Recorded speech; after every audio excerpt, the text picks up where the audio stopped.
好，有一种被紫金和蓝金包围的感觉啊。然后今天给大家看一下我们店里的英短的紫金和蓝金，因为要这种紫金、蓝金的客户非常多。最近不知道是不是这种小猫在网上很火啊。然后它们的颜色呢，主要都是以那种灰蓝色、暖色调为主，偏黄的颜色啊。大家现在看到视频里十几只全部是短毛的，然后每一个都是包子脸，性格都非常好。你看，在我店员手上拿着也不叫也不闹的啊。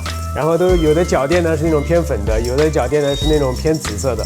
然后一个一个给大家看一下吧。这些蓝金和紫金呢都是2个月大左右啊，然后各种颜色的都有，脚垫的各种颜色也有，毛色的各种颜色也都有。蓝金长大以后基本上都是绿色的眼睛比较多啊，都是包子脸的，品相比较好。